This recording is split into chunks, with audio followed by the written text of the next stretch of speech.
gotta say. Okay, we're waiting for our lights on. Here we go, we're recording. So maybe now we're recording. Once again. Rose is laughing at everybody. Recording. Okay. It's okay. So, changes that you have seen since relocation has been happening. Yeah. The big changes around here. No. Ida, what changes have you seen in the valley since the relocation started? Nothing. They're all the same way. They never changed at all. They're all the same way. Never. What they make a law, it never change. Never change.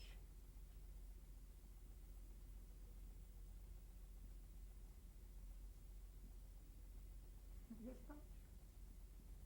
What?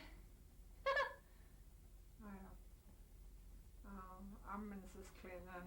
This is my daughter. I've been living here for all my life. Well, me, I'm still living here. So ever since relocation started in 1974, all these people have signed up for relocation. They move out everywhere, town or out of Sanger, and some of them they move to one of their family. The one that move out to town, like Flagstaff, Winslow, Gallup, or any places, Phoenix, all these people that move out. After a few years, 3 or 2 years, they have a hard time to pay for their land, houses, everything, and they have no job, and they have sold their houses back, and they came back to their mother's home. That's the way the BIAs bother us like that, let the people to move out of this land. And the Hopi tribe are just tell us to sign up for everything that is the law on BIA. We have to do it for them to move us out. So a lot of people move out from this. A lot of houses are empty, and a lot of families are gone. They died, they have heart attack. A lot of people have dropped out from school. They run off from their mother and they go to town, be in a bar.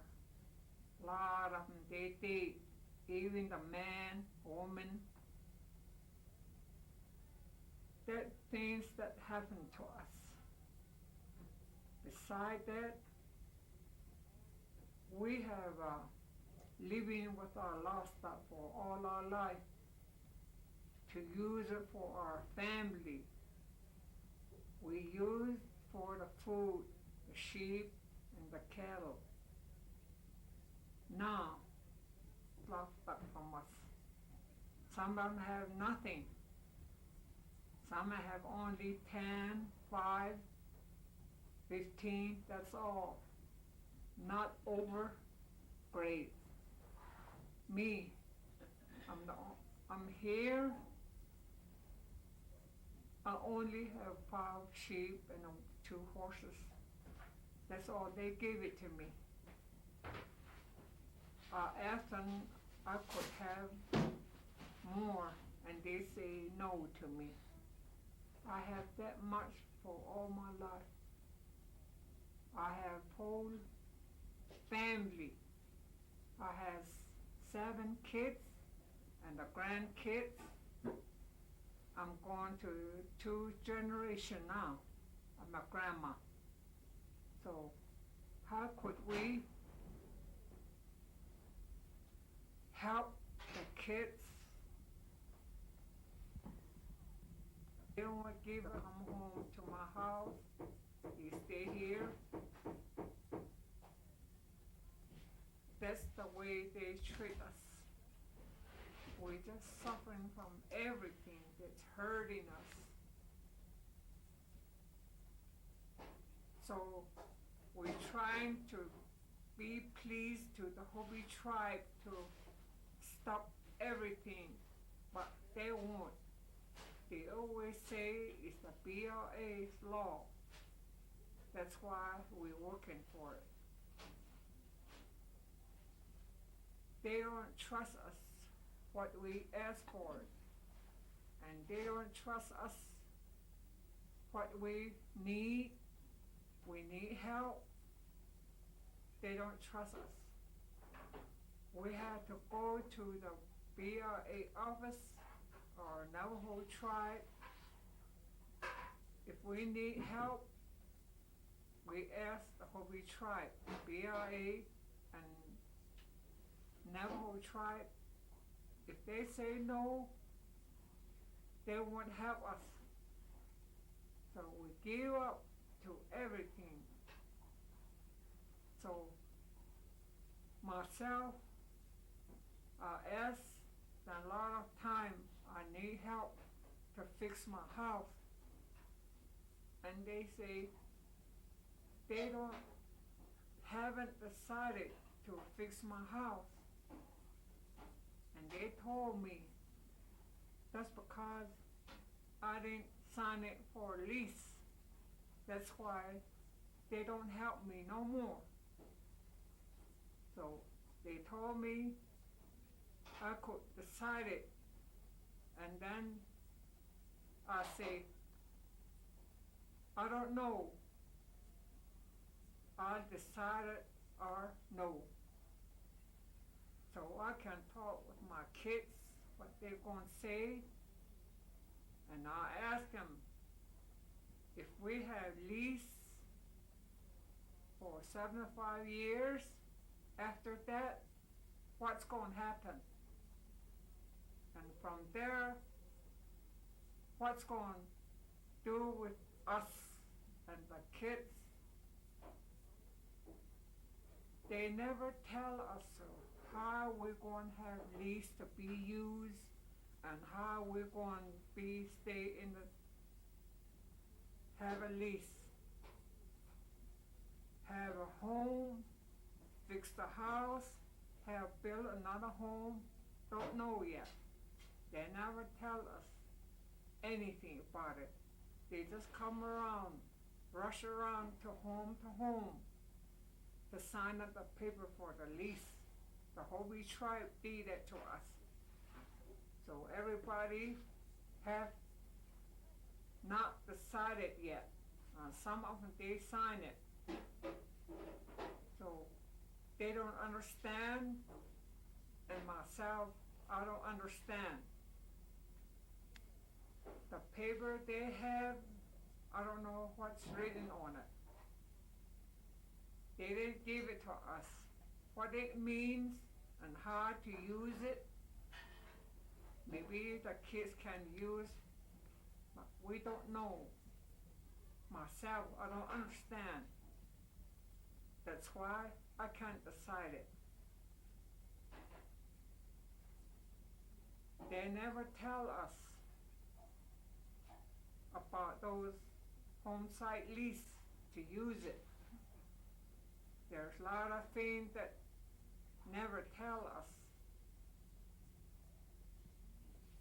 So now these days, from Flagstaff, they wrote me a letter so I could go see the judge to see them. So we talked to him and said, in December 17th, they're going to write me a letter and send it to me to decide it if I could sign up the lease. That I don't know yet. After that, they're going to give me 90 days to stay here. They're not going to tell me where I'm going have a house. I'm not going to say here. I say, I like here. I couldn't say that. I couldn't say nothing but themselves. They just going to build a house. They just going to tell me to move out after the 17th of December for 90 days. So I asked him, I said, I don't like it. And then he said, it's me. I'm the one that is my law. I'm the one that is planning for the people to move out. That's what he said to me. We asked a lot of questions, and he just take off. We're trying to ask him a question, then he just take off. We don't know anything about it very well. So I want to know everything. So we just want out. All these relocation people, our own tribe, never girls and the boys that were in the office, they're against on us. I don't know who kids are there. All these Navajo boys come around and say, I'm gonna give you this paper. So they gave the paper to the person. Me, I don't understand anything about it. I told him that. I don't know what the paper say. And I don't know what he say to me because I don't hear and I don't read letters. I can't see, no. So I don't understand, I told him. He didn't say nothing.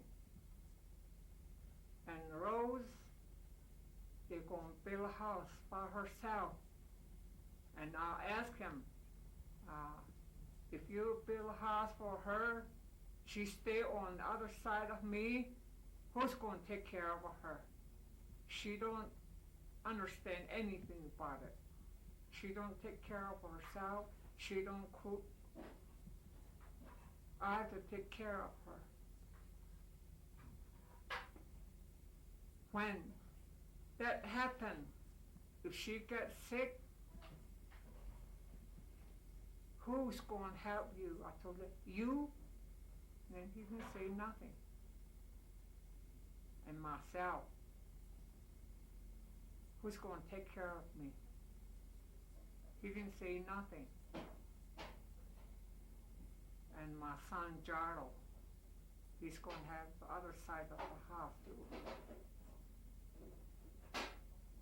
And over there at Sandra, the water that they using is something wrong with the water. Some people have a lot of sickness from it. And I told that I don't want to use that water. And then he said, that running water from there, we can build a house from 40 miles from that water. How can I get the water? He just can't tell us everything. No. So we don't understand what he means. He think like he's make the whole world, make the land. He's the boss of the net people. He doesn't trust no the net people out this way. They just want him to move out right away. It's too bad for us to be talking that way to us. I don't like it. How can we stand where we don't know We don't get used to the land, to the house, no people around us. Here, I'm staying here for all my life. I get used to my land, to my home, to my secret home, to my secret place, and my water. I get used to it. And all that way, it's gonna be different. He's gonna just kill us all. They don't care we're sick. They don't care that we don't like it. They don't mind. They just tell us to move. All these people are just planning to move out or sign it or lease. A lot of people have died, have heart attack. They lost everything. They're lost up. They don't have nothing now. How can we live that way without anything that we use for our family? We have nothing.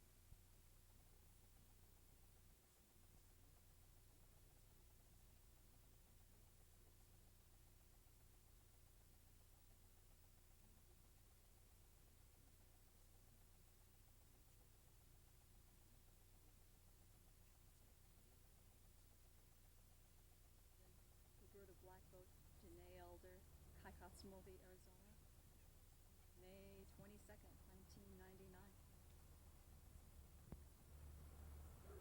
Okay. Genocide in the U.S. In a 25-year-long war which has to date cost the American taxpayer over $1 billion and taken the lives of thousands of people, over 10,000 hardworking, self-supporting people dependent on their land to sustain their flocks and gardens have been forcibly relocated into oblivion so that 2,000 cows belonging to a very few absentee owners may replace the human population. The 90-day eviction notices expired on April 25th, 1999. The U.S. government has funded the Navajo Hopi Relocation Commission until February 2000. Government agents have vowed that there will be a final solution before that date. At any time after the April date, women elders between 70 and 108 years of age will be physically overpowered if they don't get some outside help. Big Mountain Fact Sheet. Background. This systematic abuse began with the signing of a presidential order in 1882 by Chester A. Arthur. The order set aside approximately 4,000 square miles in the Arizona Territory for the Hopi and such other Indians as the Secretary of the Interior may see fit to settle thereon, shoving the Hopi and Navajo together into an area eventually known as the Joint Use Area, JUA. When oil was discovered on Indian land in 1921, prospectors needed to obtain leases from an authority speaking for the Indians, as no such authority existed among the Dene Navajo. The Bureau of Indian Affairs, BIA, created a Navajo Council in 1923. That fraudulent council then gave its leasing authority to the BIA. In 1934, the U.S. Congress enacted the Indian Reorganization Act, mandating all Indian nations adopt an elective tribal council superseding traditional governments. An election, a process totally foreign to the traditional Hopi, was then held to determine whether they would thereafter be subject to a central U.S.-style legislative and executive body.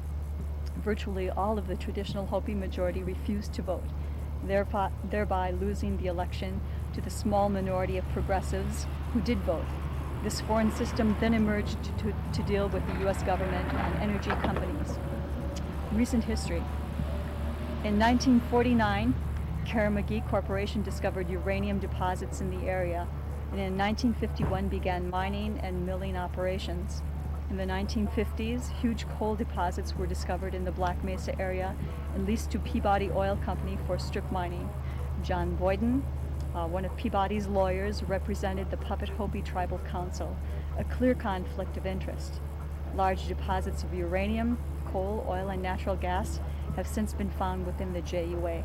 Public Law 93/531 passed in 1974 required partition of 3,000 square miles of land and the removal of more than 10,000 Navajo people.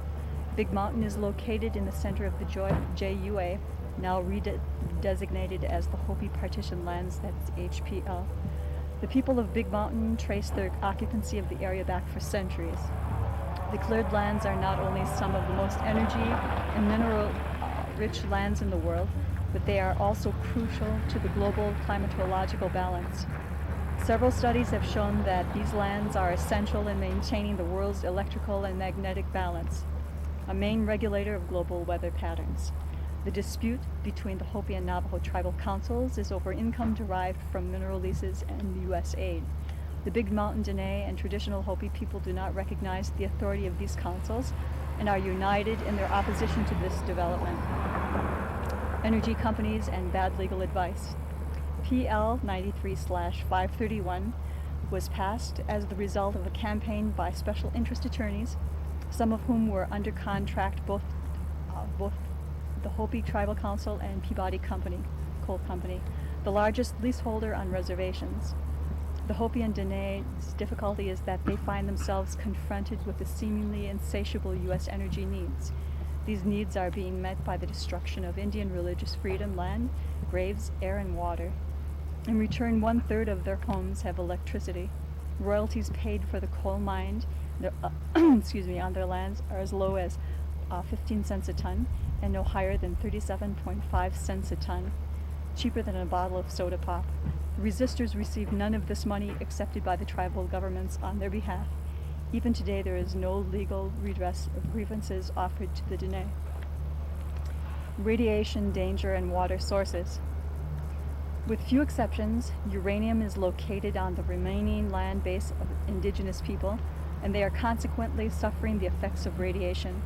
Of the 150-odd Navajo miners who worked underground at Shiprock, New Mexico, 38 had died of radiation-induced lung cancer by 1980, and another 95 had contracted respiratory ailments and cancers. The worst radioactive spill in U.S. history occurred in 1979 when a mill tailings dam broke, releasing more than 100 million gallons of highly radioactive water into the Rio Puerco River in New Mexico. Animals that the Navajo depended on for subsistence were so severely irradiated that their internal organs dissolved. Their supply of food and water were simultaneously destroyed. Planned mining and energy plants will use up or contaminate all of their remaining lands and water, creating a national sacrifice area that the U.S. government admits would be permanently uninhabitable. Uranium tailings retaining 85% of their original radioactivity sit uncovered on the windblown Hopi Reservation. President Clinton, his telephone number is 202-456-1111, has signed legislation freezing Superfund monies, furthering the destruction, and no cleanup is anticipated. Read his omnibus bill, you'll be shocked by what you see. Power-hungry Los Angeles, Southern California Edison, and the LA DWP. Los Angeles is one of the most power-hungry cities in the world. Indigenous people from all over the world are being stripped of their resources, leaving them in desolate poverty, with their precious lands destroyed by politicians and energy corporations' profit. Dene streams and wells are left barren, and Dene elders forced to travel 40 miles for their everyday water because Peabody steals their precious ancient aquifer water at $1.50 for a square acre foot for its 273-mile slurry pipeline to the Mojave Generating Station owned by SCE and LADWP. Mojave Generating Station, the only coal operation in the U.S. that does not have mandatory scrubbers, creates a toxic pollution sludge that children at Mojave High School, literally across the fence, must inhale every day. This is eco-racism in its most visible form. The U.S. was targeted in a recent report on religious intolerance by UN Special Rapporteur for violating the religious freedoms of Native American people, specifically the Hopi and Dene of the Black Mesa. Statement by Roberta Blackgoat, Dene Elder, Big Mountain, Arizona, April 14th, 1999. My name is Roberta Blackgoat. I'm speaking to you from Thin Rock Mesa, the place where I live, the place where I've been born and raised and been taught how to live in this area. For 25 years I've been dealing with the government, trying to move me off of my ancestral lands. My great-great ancestors have been born here, and they have been buried in this area. Around here there's a lot of my ancestors' graveyard sites. My grandmother had taught me how to care for life on the land in the sacred ways, with sacred prayers and the sacred songs, and he told me how in the very beginning the world was created and how the Great Spirit has surveyed it for the Dene people in this area between the sacred mountains, Mount Blanca in Colorado, Mount Taylor in New Mexico, San Francisco Peaks in Arizona, and Mount Hesperus in Colorado. Between these four sacred mountains is a room for the Dene people, where it has been made like a church. And way out on the west side by the San Francisco Peaks, inside the room is our altar. And this is the main point, that we are being told to move off the land. This is our altar and we can't give up. We can't sell it, we can't buy it, we just have to take care of it and have people live in this area. And now we're being told to move off of our altar. This is why I really need it to be understood that the government, what they want this land for, is what the Mother Earth is living on. She is supposed to have a liver and lungs and a heart, and all these things are what we are sitting on. Just like our bodies, the Mother Earth has internal organs. These are the precious and valuable minerals that she needs, and so all the equipment and things we make, all our food, even ourselves, is made out of the Mother Earth. And even money is part of her body that has been turned into money. And now the greed is always working against our Mother Earth, and Mother Earth is suffering. We've been hearing a lot about tornadoes and earthquakes. A lot of these warnings have been going on. That's her breath, because she is suffering and her breath is giving us warnings. These are the main things that we need to have understood, that the people need to be allowed to live in the way that they have been all their lives. Please, I am wanting to have this understood by writing letters to the congressional leaders, the Bureau of Indian Affairs, and all these people to know we have a pain feeling for our Mother Earth. She is getting more surgery and no patch to it. It's just when a human being has surgery and something is patched, but I don't believe Mother Earth has any patches. They just keep on killing her more and more. I believe more understanding is needed in this way. I am just needing this to be heard. I'm not begging for money or anything, but I am really hanging on to the world of my Dene people and every living thing. There is a great loss on the mountains. The wildlife people are living there, and the people that fly, they live in the trees. And they are all losing their homes, and the food and the wildlife, the four-legged people, and even the water. The people that live in the water are struggling with all the pollution, and the sickness and the spirit of the water, and also all the human beings. Us Indians, all the different tribes, they are all facing the same struggles with their land and their food. They are suffering also. Not just the Navajos are suffering, it's all Indians living in this Indian country are suffering. I do hope to be having a great help from all of you people who are aware by having you write to the President Clinton and also Senator McLean and Bruce Babbitt. Please have them have their hearts to be touched. I have heard of the white man's story, how the Creator made the first man, and he saw that he was lonely, and so he created a woman for him. And he told them that all things that they would see were for them, but they must not eat the apple on the tree. So it is for the Dene people. The Creator has told us that we must look after the land in between the four sacred mountains. So write the politicians and tell them that if they want us Dene people to move off of our sacred lands, they should sue the Creator. I think this will be all, and thank you. For more information, please communicate directly with the people on the land. Roberta Blackgoat, P.O. Box 349, Kaikotsmovi, Arizona 86039. Just communicate directly with the people on the land. Roberta Blackgoat, P.O. Box 349, Kaikotsmovi, that's KYKOTSMOVI, Arizona 86039. Independent Dene Nation, Thin Rock Mesa, Roberta Blackgoat, Chairman. We have information to prove that as far back as 1950s, the Mormon Church has fabricated and orchestrated the supposed land dispute and the forced relocation of over 10,000 traditional Navajo Indians, causing the deaths of thousands more, so that Mormon Church officials and Mormon Church-owned companies and businesses might gain control over and possession of the ancestral sacred land of the Navajo people. Here on Black Mesa, they are developing the largest strip mine in the world, and if not stopped immediately will destroy all this land, which the Creator meant for us to care for forever. In the process, they have spent over $1 billion of U.S. government funds, and they have subverted some of the highest offices of the United States government. The U.S. government has funded the Relocation Commission only until February next. At any time between now and that date, women elders between 70 and 104 years of age will be physically overpowered if they don't get immediate help. Government agents have vowed that there will be a final solution before that day. We propose to charge the Church of Jesus Christ of Latter-day Saints Mormon with the crime of genocide. Joseph Smith, who founded the Mormon Church, had a vision wherein he was told by the angel that the Mormon Church would fall away from the truth and be beset by enemies on all sides, at which point American Indians would save the church.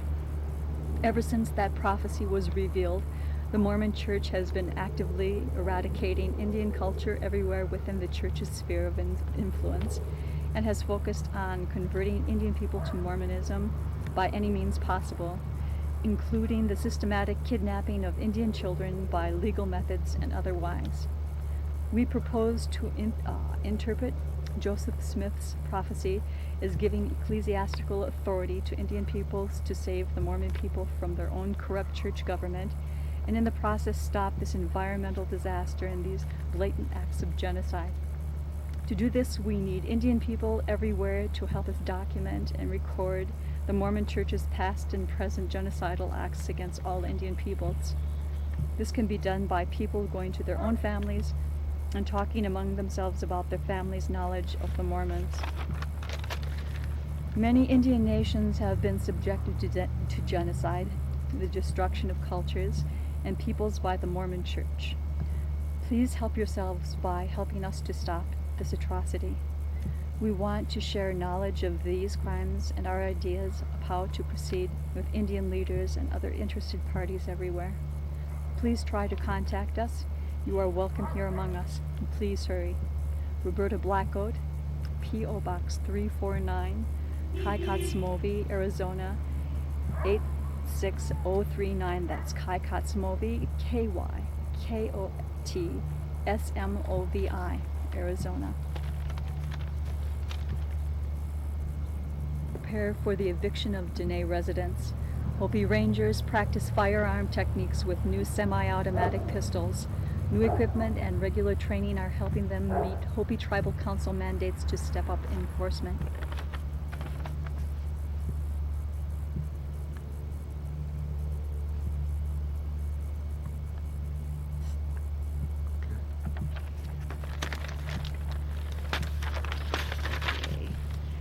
An open letter to the management and employees of Hopi BIA Range Management Department, Keens Canyon, to whom it may concern. I am writing to you with some questions about your recent activities on the so-called Hopi partition lands, the livestock count and impoundments. I am sending copies of this letter to the local press and posting it on the internet, as I believe the current Department of Interior BIA corruption scandal makes your activities of concern to the tax-paying American public, and also because when questioned face-to-face, you have a tendency to arrest the questioner. The first question is quite simply, why do you need to count the livestock when you already know exactly how many animals people have? Your monitors have been observing, counting, and photographing the people's flocks for years now. Could the reason be to harass and intimidate these elders, traditional people? To count sheep? Why is it necessary to come to the people's homes with a veritable convoy of armed law enforcement officers from a variety of police agencies?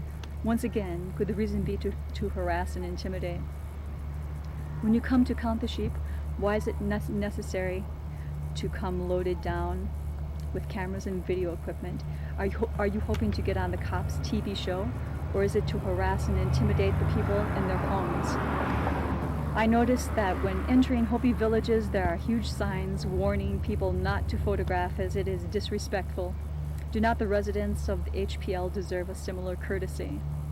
What is the cost of this massive paramilitary operation to the taxpayer? Or maybe the funding is coming from misappropriated Indian trust accounts. Also, to the rationale behind this operation, is the range management study with which you are basing your land carrying capacity available for public perusal and study? Would you be prepared to have an independent range management study conducted by an outside agency to verify that your study is not based toward your own desired results? While I admit that I am not a scientist, I have traveled over areas of the HPL where no stock has been grazed for many years, and I can see no discernible difference between that land and the land where the residents are grazing their flocks. However, across the fence on land that the Hopi tribe is grazing cattle, the difference is immediately obvious. Several visiting stockmen from off the reservation have expressed amazement at the limits you are trying to impose on these people. Are you ashamed of what you are doing? If not, then why don't you be honest about your aims? Last century, when the U.S. government ordered the extermination of the buffalo, they did not hide behind the excuse of range management. They simply told the truth, that it was to starve the Indians into submission. To the people on the HPL and to their many visitors, you are appearing to behave like terrorist thugs. Hopefully we are mistaken. I look forward to hearing your answers at your soonest convenience. Sincerely, Jackie Welch, P.O. Box 23501, Flagstaff. On Indian land, Dene elders threatened with eviction. With the February 1st, 2000 deadline fast approaching, the United States has stepped up efforts to force the traditional Dene elders who remain on Hopi partition land to either sign a lease agreement with the Hopi Tribal Council or agree to be relocated off their ancestral lands. Late last year, the Office of Navajo Hopi Indian Relocation began sending out official notices to elders giving them 30 days to either agree to sign a lease or agree to relocate. Some who did not respond, including elders Pauline Whitesinger and Roberta Blackgoat, have received a 90-day notice to vacate containing an offer of relocation assistance and have had their grazing permits revoked. Their livestock is now subject to impoundment. In January 1999, the Bureau of Indian Affairs began mailing out notices to families on HPL who do not have valid grazing permits, threatening them with livestock confiscation begun in mid-February. Livestock allotments have been reduced below subsistence level as part of a range management policy, supposedly due to drought conditions.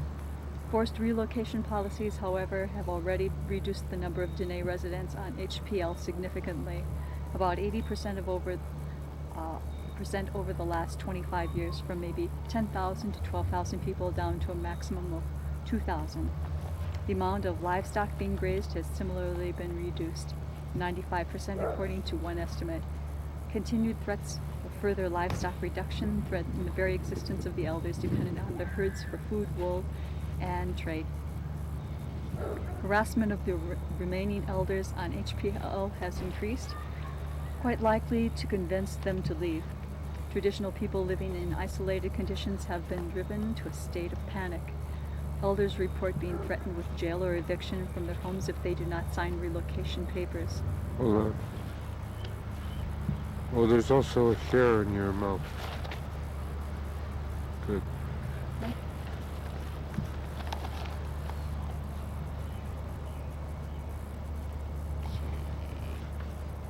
The amount of livestock being grazed has similarly been reduced 95% according to one estimate.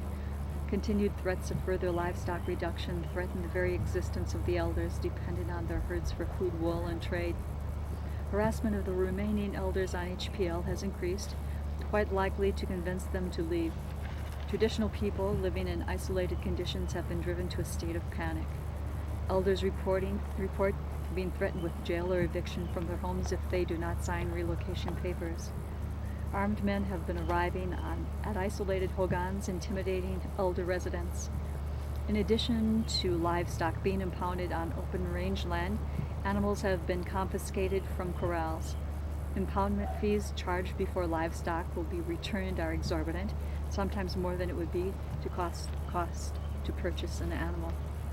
On February 23rd, Sisters Anna and Ella Begay, elders living without electricity or running water, had livestock confiscated.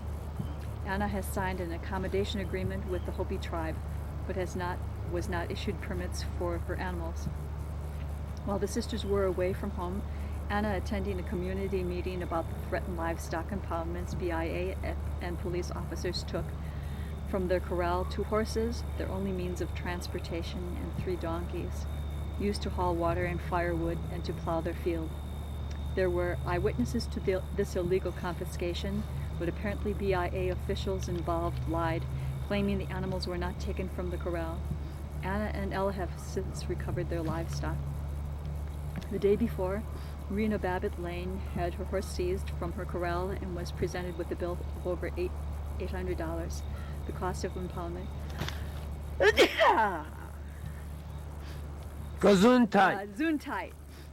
Okay, once again, the day before, Rena Babbitt Lane had her horse seized from her corral and was presented with a bill of over $800, the cost of impoundment according to the BIA. Her horse was ultimately returned to Anna at no cost. She calls the BIA's actions psychological warfare. In mid-March, Jesse and Ruby Biachetti were subjected to livestock impoundment. On the same day, the BIA conducted a livestock count at Mary Catherine Smith's. There were police cars, marked and unmarked, uniformed police and impoundment trailers. Mary Catherine says the BIA were armed and overstaffed for my non-violent and gentle spirit. Zoni Whitehair, whose husband died last December, is threatened with the loss of her whole herd of sheep, 200 head. She says if she loses her herd, she will soon follow her husband. Roberta Blackgoat, another elder threatened with the loss of her entire herd, says of this BIA policy, this is not range management, it's murder. Pauline Whitesinger and other elders will not give in to BIA intrusions into their land, and Pauline states, my feelings at this point are tremendously great with anxiety. If the time comes when they drag me from this beloved Kea, I will not allow myself to be placed among those relatives who have been relocated. That will make me feel as a conquered being, and to be completely subjected to the laws of the District of Columbia. I say no. If I am to be confined, let me be detained within the facilities of the BIA jails. Perhaps there I will feel there was a purpose for my detention, and it is because I or we have fought hard to uphold the supreme laws of the Creator. We might be old, but our vows and obligations of the sacred ways is to protect the placements of the offerings, the ancient chants and sacrifices at all the shared sacred shrines upon which Great Big Mountain surrounds Great Big Mountain. We will not move, because we have to sustain the rules of the sacred rainbow that encircles us. Another resisting elder, Mary T. Begay, says, our way of life is our religion and our teaching. If we are relocated by force, we will die slowly. The people would not be in balance with Mother Earth and the Sky Father and the spiritual people. In every way, here we are connected to the land. We belong here. Report issued by Rapporteur on Religious Intolerance. The United Nations Special Rapporteur on Religious Intolerance visited the United States in January and February 1998, in part due to requests from Dene elders threatened with removal from their land and loss of access to and destruction of their sacred sites on Hopi partition land. Sadly, the visit by Abdel Fattah Amor has not produced much to help the Dene elders who are scheduled to be removed from their homes by the next year. Amor does, however, recognize the necessity to maintain integrity of and access to sacred sites for the continued existence of Native religion. In his report, Amor writes, it was explained to the Special Rapporteur that it must be clearly understood that the continuation and preservation of traditional Native American religion is ensured only through the performance of ceremonies and rites by tribal members. These ceremonies and rites are often performed at specific sites. There may be no alternative places of worship since these ceremonies must be performed at certain places and times to be effective. The special rapporteur's discussion of U.S. law and religious freedom concludes, however, consequently there are no enforceable safeguards for worship at sacred sites, he also wrote. Furthermore, the adoption of neutral laws of general applicability enables economic projects to be undertaken on sacred sites, which is tantamount to profaning them or destroying them. Amor considers the forced removal of the Dene from Hopi partition land as a consequence of the intertribal dispute rather than collusion between the U.S. government and big business, Peabody Coal in this instance, to extract as many resources as possible from Indian lands, making as much money as they can, ignoring impacts on the indigenous people living on the land. He refers to the complex and sensitive situation resulting from the Relocation Act 25 U.S.C. following a land dispute between two Native American tribes, the Navajos and the Hopis. The special rapporteur makes no recommendation to cite the United States for religious intolerance in the case of Dene relocation or in any of the other cases he mentioned in his report. Results of the special rapporteur's investigation of religious intolerance in the U.S. will be presented to the United Nations in Geneva. It has been in meetings held mid-April 1999. Some of the Dene elders are attending these meetings, and maybe they can convince the United Nations to take some kind of action which will protect the right of the Dene to continue living on their traditional homeland. Ongoing resistance. A meeting of resistors in November 1998, which included Pauline Weitzinger, asked that a witness camp be set up on the land this summer. It will be an educational and work camp with preparatory workshops held beginning in mid-April in Northern California, Olympia, Washington, and possibly in Oregon if there is an interest. People are needed to stay at the camp and also to work with elders herding sheep, hauling water, etc. The camp will be set up in May and people notified of its location after it is established. The following is a description of the workshops and a tentative schedule. Workshop toward unity and solidarity to participate in nonviolent Big Mountain Witness Camp to stop further mining exploitation of Indian land, human rights violations, and forced removal of Dene people, with Bahe Katane and Arlene Hamilton of Sovereign Dene Nation and Weeding for Freedom Foundation. Three-hour workshop. Orientation to being at Big Mountain, cultural sensitivity training, support work training. If you wish to go to Black Mesa and assist a Dene family with sheep herding, etc., you can also contact the Indigenous Support Coalition of Oregon. Okay, you're on. Hopi Tribe uses royalty bonus for education endowment fund. Kaikatsmovi, Arizona. The Hopi Tribe will use a $750,000 royalty bonus as seed money to create an educational endowment fund, Hopi Tribal Council Chairman Wayne Taylor announced March 23rd. The funds recently were presented by Southern California Edison, SCE, and Salt River Project, SRP, plant operators on behalf of Mojave and Navajo generating stations that are fueled by Peabody Southwest operations.